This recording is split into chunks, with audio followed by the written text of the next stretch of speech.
Bismillahirrahmanirrahim. Assalamualaikum warahmatullahi taala wabarakatuh. Alhamdulillahi rabbil alamin wa sallallahu ala sayyidina Muhammadin wa ala alihi wa sahbihi wasallam. Amma ba'du. Ada kejadian baru lagi. Ini ekskalasi masalah ijazah ini mendekati Ramadan sepertinya makin dipush begitu ya. Saya khawatir kalau ada agenda Roy Suryo dan kawan-kawan itu dipenjarakan sebelum Ramadan. Saya khawatir saja itu. Mudah-mudahan tidak ya. Mudah-mudahan beliau-beliau ini dilindungi oleh Allah Subhanahu wa taala. Amin. Karena bagaimanapun ya, salah satu usaha untuk menentang pemerintahan yang zalim, kemudian menyeimbangkan narasi publik, kemudian juga menyeimbangkan kekuatan politik, itu salah satunya ya dengan meramaikan narasi-narasi yang kontra rezim atau kontra penguasa. Nah, setelah kemarin Roy Suryo dan kawan-kawan melalui Refli Harun itu mengajukan salah satu keberatan ya terhadap Mahkamah Konstitusi atas pasal-pasal yang ada begitu supaya dihapuskan saja, dan saya setuju akan hal itu dan saya sudah memberikan tanggapan videonya kemarin, cuman audionya itu agak jelek ya, masalahnya ada di editornya, mohon maaf ini, maksud saya di aplikasi editornya ya, saya gak punya editornya cuma saya sendiri cuman di aplikasinya ada masalah begitu. Nah, saya sudah memberikan tanggapan itu setelah Pak Refli Harun sebagai kuasa hukumnya Roy Suryo mengajukan itu ke MK. Kemarin ya Jokowi itu tiba-tiba diperiksa lagi di Solo. Nah, ini saya tidak tahu ya mengenai keabsahan pemeriksaan Jokowi di Solo. Ini apa bisa seperti itu? Jadi ini kan kejadiannya kalau dilaporkan Roy Suryo dan kawan-kawan itu di Jakarta. Nah, kemudian Jokowinya malah diperiksanya di Solo. Itu gimana tuh? Apakah itu lumrah atau tidak ya? Atau kalau rakyat biasa seharusnya di Jakarta diperiksanya. Jadi Jokowi harusnya datang ke Jakarta.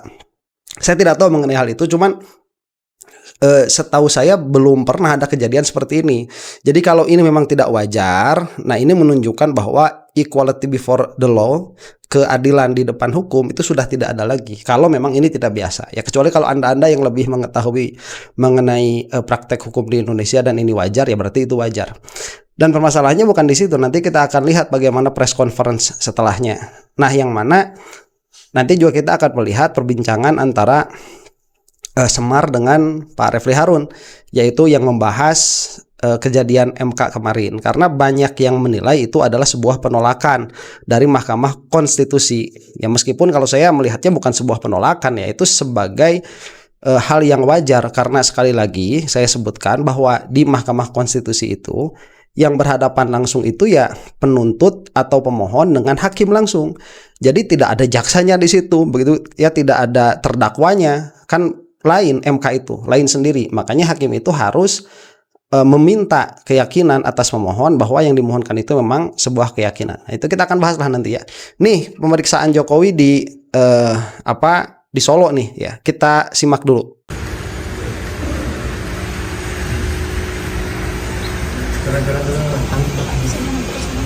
Sebentar. Sedikit soal tadi pemeriksaannya atau apa Pak? Ya, ada pemeriksaan tambahan, tapi untuk keterangan dan penjelasan biar penasihat hukum yang nanti menjelaskan secara rinci. Ya. Sebentar, pemeriksaan tambahan apa lagi? Katanya sudah ada ratusan saksi begitu ya, ratusan bukti. Itu masih ada tambahan lagi. Yang harusnya itu Jokowi bukan datang ke kepolisian. Ini sudah waktunya pembuktian. Yang mana seharusnya Jokowi itu sudah waktunya datang ke persidangan. Itu sudah ada sidang CLS, nggak datang itu. Padahal dekat pan. Sampai ketemu di Sumber. Nah, ini juga kalimat menarik ya, sampai ketemu di Sumber. Karena setahu kita Jokowi itu kan open house tiap hari tuh, dan di luarnya itu senantiasa ada wartawan. Mungkin wartawan ini yang menjadi garda utama di dalam memberitakan kegiatannya Jokowi. Ini juga memberikan kepada kita ya gestur dari Jokowi itu ada pengganti wartawan istana sekarang itu masih ada di dalam payrollnya siapa itu ya? Siapa yang bayar ini? Yang bisa membuat beberapa wartawan tinggal terus di luar rumahnya Jokowi, kemudian terus-terusan memberitakan kegiatan Jokowi setiap hari. Itu yang bayar siapa? Karena kalau misalkan ini murni dari AdSense ya, saya hampir bisa pastikan itu bukan murni dari AdSense-nya YouTube. Karena media yang senantiasa standby di hadapan rumah Jokowi juga bukan media mainstream ya, itu channel YouTube yang saya lihat itu. Kita lanjutkan. Ya, jadi sore ini Pak Jokowi sebagai warga negara yang baik tentunya memenuhi panggilan dari para penyidik sehubungan dengan laporan polisi yang kita ajukan pada Polda Metro Jaya. Sebagai warga negara yang baik, tapi di persidangan tidak hadir ya. Kemudian ini juga mungkin salah satu reaksi dari kritikan kemarin waktu Egy Sujana itu di SP3 kan, kenapa kepolisian yang datang ke rumahnya Jokowi ke Sumber begitu, bukan Jokowi yang datang ke kantor polisi. Cuman kalau ini datang ke kantor polisi ya bisalah itu atraksi begitu ya, agak show off sedikit, ini adalah warga negara yang baik. Padahal kalau memang mau demikian datang ke persidangan Pak Jokowi ya. Jadi kami mendapatkan panggilan juga karena ternyata para penyidik sedang berada di Surakarta dan juga infonya minggu ini akan ke Jogja juga untuk memenuhi beberapa keterangan-keterangan yang diperlukan. Tadi itu mungkin totalnya ada sekitar 10 pertanyaan ya, 10 pertanyaan. Tentunya pengembangannya juga cukup lumayan, cukup lama tadi sekitar 2,5 jam. Kalau tidak salah tadi kami masuk sekitar jam 4 sore. Jadi dari 10 pertanyaan tersebut tentunya banyak sub pertanyaan juga. Yang tadi Pak Jokowi juga menjelaskan, dan prosesnya kebanyakan itu mengenai proses perkuliahan Pak Jokowi ketika di UGM dulu. Jadi sifatnya sebenarnya ini hanya pendalaman dari seluruh keterangan yang sudah diberikan sebelumnya. Sebentar, ini pendalaman dari keterangan yang sudah diberikan sebelumnya. Gimana ya kita mau membicarakan? Ini sudah menjadi konsumsi publik ya. Jadi tugasnya Jokowi dan tim medianya Jokowi atau pengacara Jokowi itu dua. Satu, yaitu membuktikan bahwa tuntutan Jokowi itu valid di mata hukum. Itu kan urusan persidangan. Kemudian yang kedua, memberikan keyakinan terhadap publik bahwa ijazahnya itu asli. Nah, saya tidak mau menyalahkan kepolisian dulu ya dalam hal ini tatkala memeriksa Jokowi secara tertutup ya, karena ini memang proses hukum. Masa proses hukum sedari awalnya terbuka itu tidak dikenal di negara kita. Cuman sekali lagi berarti tugas Jokowi itu salah satunya apa? Salah satunya itu meyakinkan publik. Nah, dengan cara seperti ini publik tidak akan teryakinkan. Kenapa? Karena pada akhirnya ya cerita-cerita mengenai kuliahnya Jokowi itu sudah banyak terbuka di persidangan. Yang mana satu keterangan dengan keterangan yang lain itu kontradiksi ya, saling bertentangan satu sama lain. Sehingga ini menjadikan mata publik terbuka lebar akan tidak pernahnya Jokowi itu kuliah di UGM atau pernah kuliah di UGM, tetapi orang-orang yang dihadirkan di persidangan itu mereka bukan sepenuhnya orang-orang yang kredibel sebagai saksi fakta. Nah, pada akhirnya ini tidak menambahkan apapun kecuali kecurigaan kepada kita ya, bahwa kepolisian ini pada akhirnya ingin mencocokkan cerita-cerita yang ada. Itu yang hadir di mata publik pada akhirnya. Ya kalau urusan persidangan mah terserah persidangan begitu ya. Itu kan urusan hukum tuh. Apakah Roy Suryo dan kawan-kawan ini layak dipenjara atau tidak? Itu kan permasalahannya di situ. Bukan permasalahan narasi publik yang sudah kadung akan sangat sulit sekali percaya atas keaslian ijazahnya Jokowi. Jadi ini hanyalah atraksi sirkus politik yang terlalu lambat untuk dilakukan. Saya kira ini kalau dilakukannya beberapa tahun yang lalu sebelum ada atraksi-atraksi saksi-saksi yang ada di pengadilan, saya kira ini akan lebih relevan ya daripada dilakukannya sekarang setelah semuanya terungkap begitu. Substansi pertanyaannya apa saja mungkin? Contohnya mungkin mengenai pada saat pembuatan skripsi dulu seperti apa, dan dari Pak Jokowi menjelaskan juga seperti apa. Aduh. Dan itu nanti akan digunakan oleh para penyidik tentunya untuk nanti dilimpahkan juga ke kejaksaan. Sebentar, permasalahannya nanti penyidik apa mereka itu langsung percaya saja apa yang dikatakan oleh Jokowi atau tidak. Jangan sampai begini ya, nanti jangan sampai publik itu lebih cerdas dan lebih kritis daripada penyidik. Karena Jokowi itu sebelum dia menjelaskan tentang perkuliahannya atau bagaimana cara menyusun skripsi di depan penyidik ini, Jokowi sudah menjelaskan itu di depan acara UGM yang ada nama Pak Kasmujo keluar, yang mana Pak Kasmujonya itu sudah tidak mengakui dan lain sebagainya ya. Kemudian masalah skripsinya juga bermasalah sebagaimana dikatakan oleh Rosuryo, tidak ada tanda tangan dan lain sebagainya. Jadi pada akhirnya ya, kalau ini hanya diterima begitu saja oleh penyidik dan tidak ada konferensi pers tentang apa yang diucapkan oleh Jokowi kepada penyidik mengenai hal ihwal bagaimana Jokowi itu menyusun skripsi, ini juga hanya akan menjadi kecurigaan tambahan bagi publik, bagi kita nih. Apa ya, cocokologi narasi yang bagaimana nanti itu mungkin kalau ini sampai ke persidangan akan menjadi narasi persidangan. Itu yang saya khawatirkan, dan kecurigaan itu tidak bisa dicabut. Ya, kenapa? Karena sekali lagi pertanyaan ini mengenai penyusunan ijazah Jokowi bukan pertama kali dibahas, tapi sudah dibahas oleh yang bersangkutan Jokowi sendiri di hadapan khalayak umum, di kamera, ada jejak digitalnya, ada Pak Kasmujonya. Pak Kasmujonya bilang setelahnya itu bukan. Terus mau bagaimana kita sebagai publik diyakinkan, dipersuasi oleh Jokowi dan kawan-kawan? Kalau urusan hukum terserahlah, bisa dibeli hukumnya begitu ya. Tergantung kedekatan dong negara Indonesia kok. Yang mana kita sesalkan sebetulnya. Mudah-mudahan harusnya sih jangan seperti itu ya, pengadilan itu atau hukum itu. Tapi ya mau bagaimana lagi? Ini masalahnya masalah di hadapan publiknya. Nggak bakalan bisa sudah ya. Yang mana ini penting karena mudah-mudahan dengan jengahnya publik atas sirkus-sirkus politiknya Jokowi itu bisa memberikan tekanan yang lebih besar lagi kepada penguasa agar mereka itu turun tangan di dalam menyelesaikan permasalahan ijazah ini, yang besar kemungkinan permasalahan ijazah ini akan menjadi pembuka kotak Pandora atas masalah-masalahnya Jokowi. Kemarin ya Morowali itu sudah dipermasalahkan lagi. Nanti akan kita bahas insya Allah. Ini terlalu banyak pembahasan yang mau dibahas ini, jadi saya sampai kedodoran bikin konten. Kita lanjutkan dulu ya. Proses selanjutnya gimana Pak? Untuk prosesnya kami juga tadi menanyakan juga kepada para penyidik. Tentunya dari mereka akan melengkapi juga semua keterangan-keterangan yang dibutuhkan dan juga alat-alat bukti lainnya, sehingga nanti untuk dilimpahkan kepada kejaksaan. Setelah itu akan baru disidangkan. Setelah pemeriksaan ini apa sudah ada? Sebentar, kan itu seharusnya sebelumnya ya, sebelum dilimpahkan ke kejaksaan udah ngumpulin saksi-saksi ratusan, ternyata masih ditolak sama kejaksaan. Kemudian Jokowi dipanggil sama sama penyidik begitu. Entahlah, kalau saya mau melihat ini banyak kejanggalan ya, entah yang lain. Bukti tambahan lagi? Kalau dari kami tidak ada, tapi tentunya itu adalah wewenang penuh dari para penyidik untuk mengumpulkan alat-alat bukti yang dirasa perlu.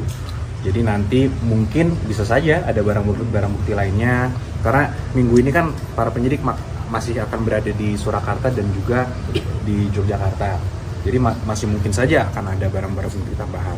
Tapi itu tentunya wewenang para penyidik dan bukan wewenang kami. Secara eksplisit penyidik meminta tambahan bukti atau bagaimana? Bukan Pak, para penyidik meminta keterangan tambahan. Keterangan aja. Termasuk informasi-informasi, fakta-faktanya. Itulah yang kita tadi Pak Jokowi secara langsung menjelaskan.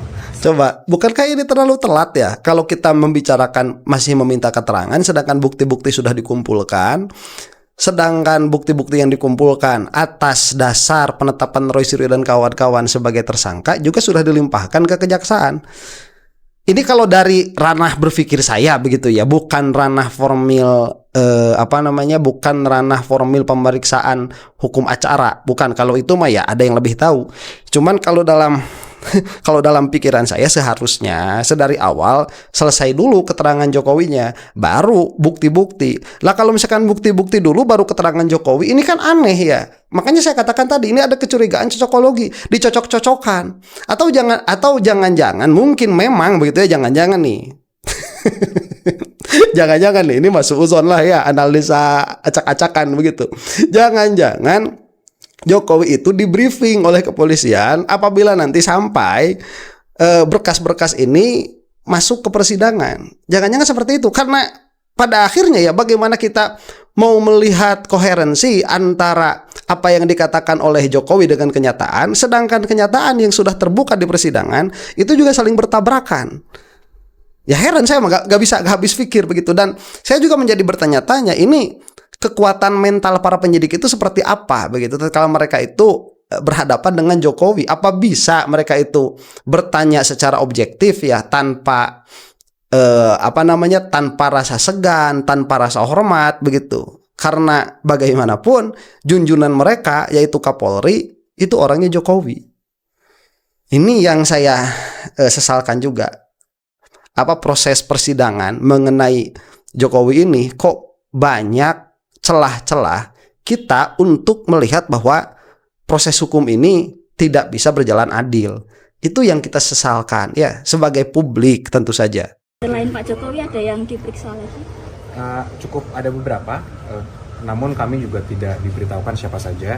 Tapi infonya memang minggu ini fokus para penyidik ada di Surakarta dan di Yogyakarta. Kalau bayangan kami, mungkin di Yogyakarta ada UGM, mungkin di sana. Kalau di sini mungkin ada beberapa saksi-saksi terkait dengan perkuliahan Pak Jokowi dulu mungkin. Termasuk tadi Kan sudah dipanggil ke persidangan, ya sudah ada. Orang kuliah itu nggak perlu di Surakarta, kuliahnya memang di UGM, tapi banyak yang kuliah itu di luar Jogja, itu banyak seperti itu. Jadi akhirnya begini ya, tugasnya penyidik di sini itu apa? Mau mencari kebenaran atau mau mencari pembenaran bagi Jokowi? Saya nggak suka kalimat itu sebenarnya, cuman ya itu akhirnya keluar juga kan. Apa yang mau dicari oleh penyidik ini? Agak habis pikir. Pak Ajudan dan Sarip apakah juga diperiksa tadi? Hari ini bukan tadi sih hanya Pak Jokowi saja. Tapi kami belum mendapatkan, karena kalau panggilan kepada Pak Syarif kan langsung ditujukan ke Pak Syarif. Jadi mungkin bisa saja ada, namun itu nanti bisa ditanyakan langsung ke Pak Syarif. Karena kami tadi hanya mendampingi Pak Jokowi sendiri. Itu tadi sekitar 2 jam lebih. Ya, mungkin. Terima kasih. Oke, itu selesai ya. KIP belum. Sidang KIP itu memutuskan untuk KPU RI membuka ijazah salinan ijazah Pak Jokowi untuk Pak Bonatua, itu apakah nanti ada tanggapan atau akan Enggak, kalau kami melihatnya itu tidak ada isu sama sekali. Pertama, Pak Jokowi itu bukanlah badan publik, di mana Pak Jokowi itu bukan menjadi pihak di KIP tersebut. Jadi yang dikatakan di situ adalah salinan ijazah Pak Jokowi yang ada di KPU itu diberikan salinannya kepada pemohon yaitu Pak Bonatua. Kalau kami justru melihatnya senang, karena itu membuktikan bahwa Pak Jokowi telah memenuhi seluruh persyaratan ketika beliau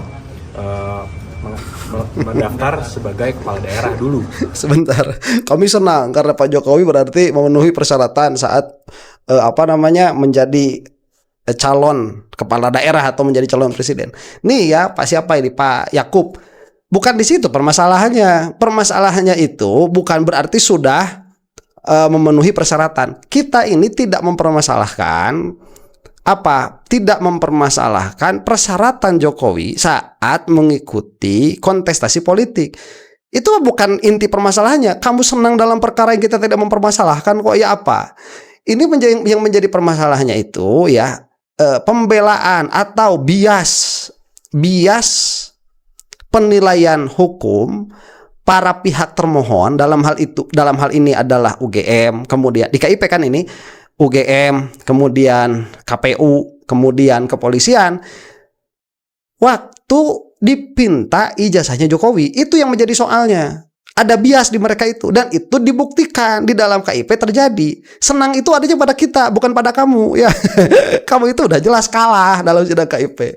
Nah kemudian setelah KPU itu mengeluarkan salinan ijazah Jokowi yang dipakai untuk menjadi persyaratan ikut kontestasi politik, itu nanti akan menjadi objek penelitian baru lagi. Yang mana saya katakan kemarin, nggak bakalan selesai kalau seperti itu memang. Karena memang jalan tengah ya, yang kalau Jokowi memang sebetulnya mau untuk membuktikan ijazahnya itu asli di hadapan publik, bukan di hadapan hukum, karena hukum itu bisa dibeli ya. Terlalu banyak bias yang menunjukkan kepada kita bahwa hukum saat ini bisa dibeli itu, apalagi dalam permasalahan kasus Jokowi ini, itu sangat mudah sekali kita menunjukkannya. Kalau mau menunjukkan ini asli di hadapan publik dan supaya selesai pembicaraan kita ini, Jokowi yang seharusnya menyerahkan ijazah itu kepada pihak yang netral untuk diteliti. Ya, kalau perlu berikan juga kepada Roy Suryo dan kawan-kawan atau masukkan ke dalam suatu ruangan lah, di situ terdapat orang-orang yang netral untuk memeriksa hal itu. Kan bisa saja, tapi itu tidak dipilih oleh Jokowi itu. Dan juga sebagai presiden pada saat ke KPU pusat. Jadi kalau kami melihat tidak ada isu sama sekali dan tidak akan merubah apapun dari pihak proses yang sedang berjalan. Ya, kalau proses hukum sekali lagi bisa dibeli itu proses hukum. Cuman proses narasi publik itu semakin menyudutkan keadaan Jokowi. Itu yang kita lihat. Ya, lantas apa saja pasal-pasal yang dipersoalkan ke MK oleh Suryo Rismon Sianipar dan Tifauziah Tiasuma? Apakah uji materi ini akan memengaruhi status tersangka ketiganya? Kita bahas bersama Refli Harun, kuasa hukum Roy Suryo, Rismon Sianipar dan Tifauziah Tiasuma, serta Ketua Umum Rampai Nusantara Mardiansah Semar. Selamat petang, Bang Semar. Selamat petang, Bang Refli. Sebentar, nanti di tengah-tengah acara ini akan ada pewartaan atas Jokowi diperiksa di Surakarta itu. Tetapi tidak saya tampilkan ya. Ini yang ditampilkan bagaimana kemarin Pak Refli Harun itu saat mengajukan uji materi kepada MK mengenai pasal-pasal tertentu. Yang mana sekali lagi saya katakan itu sangat mewakili ya bagi orang-orang seperti saya. Kalau saya sangat terwakili oleh gestur yang dilakukan oleh Refli Harun itu. Ya, dari 6 pasal yang diuji, mana kira-kira yang dianggap paling merugikan Roy, Tifa, dan juga Rismon? Ya, paling merugikan ya pasal 32 dan 35. Karena pasal 32 Undang-Undang ITE itu ancaman hukumannya 8 tahun. 32 ayat 1 ya. Ayat 2 juga kita uji. Kemudian pasal 35 ancaman hukumannya 12 tahun. Tetapi bagi kita itu it doesn't make sense. Pasal yang tidak masuk akal kalau dikenakan kepada RRT, Roy, Rismon, dan Tifa. Jadi itu overcharge kita mengatakan ya, too much.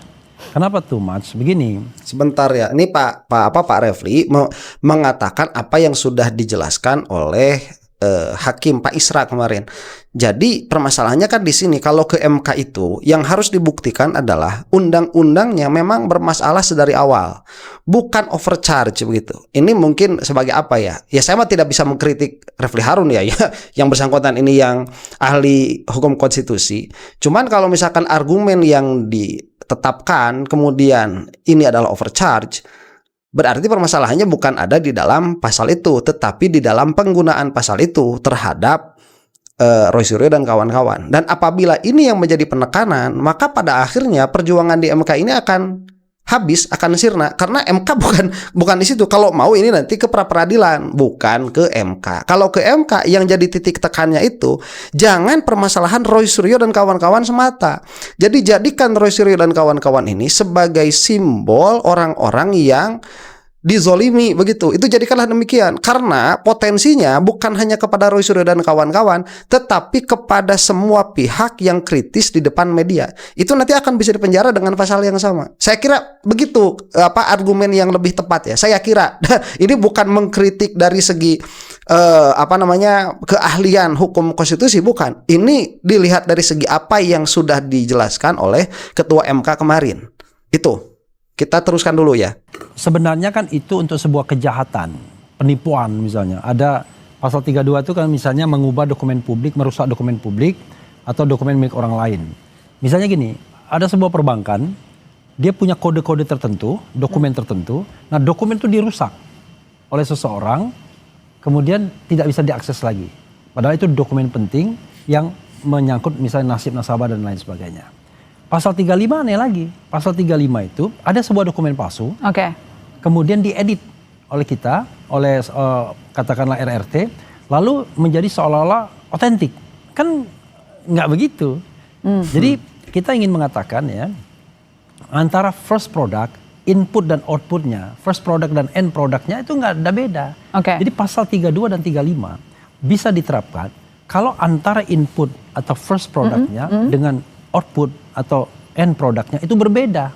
Nah, ketika mereka meneliti misalnya sebuah ijazah, so-called ijazah yang paling komplit sebenarnya yang diupload oleh Dian Sandi misalnya ya, maka kan tidak berubah.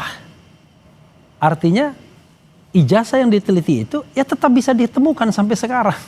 Oke. Karena pasal 32 dan 35 itu adalah semua dokumen itu jadi rusak. Karena rusak dia nggak bisa ditemukan lagi. Nah, baik. Itu betul ya argumennya. Cuman ini akan berhasil apabila diucapkannya bukan ke MK tetapi ke pra-peradilan. Itu akan lebih sangat objektif sekali. Secara pasal-pasalnya ini tidak merugikan hak konstitusional seseorang. Tetapi yang bodoh siapa di sini?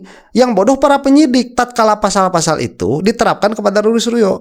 Padahal tidak ada perubahan dokumen, karena yang dilakukan oleh Roy Suryo dan kawan-kawan itu meneliti dokumen, bukan merubah. Ini saya kira valid ya. Kalau dimasukkan ke pra-peradilan, kemudian pra-peradilan nanti pada akhirnya menolak, saya kira on pra-peradilan itu keburukannya akan ada pada pra-peradilan. Tapi kalau misalkan nanti dengan argumen ini dimasukkan ke MK, kemudian MK menolak, saya kira itu tidak akan menjadi buruk bagi MK begitu. Ini yang harus diperhatikan. Nah, inginnya saya begitu ya, maunya saya, betul pasal ini pada akhirnya dia bisa dipakai kemana saja. Ini kan yang suka disebut di oleh dosen-dosen hukum kita itu disebut pasal karet itu. Kesana bisa masuk, kesini bisa masuk. Kenapa? Karena bunyi pasalnya itu dia terlalu abstrak. Bunyi pasalnya itu. Sehingga supaya ini tidak bisa masuk ke dalam pasal karet, ini bunyi pasalnya dia harus lebih spesifik begitu supaya orang-orang yang berbicara di hadapan publik tidak bisa kena oleh pasal ini. Itu saya kira yang akan lebih bagus ya. Mudah-mudahan Pak Refli ini mendengarkan perkataan hakim, karena bisa sebetulnya, dan saya memang menginginkan supaya pasal seperti ini dieradikasi saja, dihilangkan saja, ganti dengan pasal-pasal yang lebih konkret, yang lebih spesifik. Karena pada akhirnya ya, kalau misalkan dikatakan oleh Pak Ugroseno misalkan valid, yang dikatakan oleh Pak Refli Harun itu valid, bahwa yang dikatakan oleh Pak Ugroseno bahwa pasal ini bukan dipakai untuk memberangus para aktivis, tidak bisa dipakai karena dari awal dia dibuat bukan untuk itu, dia dibuat bukan untuk mengontrol ruang publik, tetapi dia itu dibuat untuk menjaga keamanan untuk menjaga keamanan data online misalkan begitu ya, atau data sosial orang lain. Kalau untuk ke situ permasalahannya berarti ini secara prinsip tidak bertentangan dengan konstitusi secara prinsip, tapi oleh kepolisian dipakai untuk menjerat Roy Suryo dan kawan-kawan. Nah, cuman sekali lagi, kalau misalkan ini sampai bisa dipakai oleh kepolisian untuk menjadikan Roy Suryo dan kawan-kawan sebagai tersangka, tidak menutup kemungkinan besok lusa begitu orang-orang yang kritis terhadap pemerintahan itu dicas dengan pasal yang sama. Makanya lebih baik ini dihilangkan saja. Cuman argumennya tadi ini membahayakan bagi hak konstitusi orang-orang yang tinggal di Indonesia. Saya kira itu penekanannya yang harus ada itu. Oke. Paham maksud saya kan? Nah, ini juga begitu. Dokumen itu diedit sedemikian rupa sehingga tampak otentik. Oke. Nah, gitu. Untuk merespon Bang Dan Refli, itu tidak terjadi begitu ya. Mas Semar, kita coba lihat ada informasi Presiden ke-7 Republik Indonesia Joko Widodo mendatangi Mapolresta Surakarta, Jawa Tengah pada Rabu sore terkait pendalaman berkas kasus dugaan pencemaran nama baik yang menyeret nama Roy Suryo, Tiva dan Rismon. Kita kembali ke dialog yang sempat terputus. Bang Semar, bagaimana Anda merespon gugatan sejumlah pasal yang dilemparkan oleh tim Roy, Tiva dan juga Rismon? Sebentar, nah ini sepertinya saya tidak akan sampai untuk merespon apa yang dikatakan oleh Pak Semar. Insya Allah nantilah ya. Ini mepet waktunya, itu saya harus banyak bikin konten kayaknya karena sudah terlalu banyak terlalu banyak kasusnya begitu. Dan saya harap mudah-mudahan yang menonton tidak bosan ya. Oh, dengerin saya terus, itu saya juga heran ya. Kok bisa begitu? Makanya saya punya kesimpulan channel ini bikin candu. Pede banget begitu ya. Demikianlah, mudah-mudahan kita semua ada dalam maghfirah Allah Subhanahu wa taala. Jadi untuk kesimpulannya bahwa Jokowi itu telat ya. Kalau misalkan yang bersangkutan ini yang diinginkan adalah merebut kembali kepercayaan publik, itu sudah tidak akan bisa dilakukan dengan cara-cara seperti ini.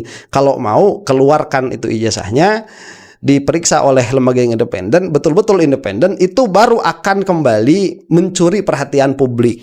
Ya kalau sampai nanti keluar hasilnya asli. Kalau palsu ya berarti sudah jelas bagaimana keadaannya. Karena untuk kita publik sudah jelas ijazah Jokowi itu palsu. Demikian wallahu taala a'lam bissawab. Assalamualaikum warahmatullahi taala wabarakatuh.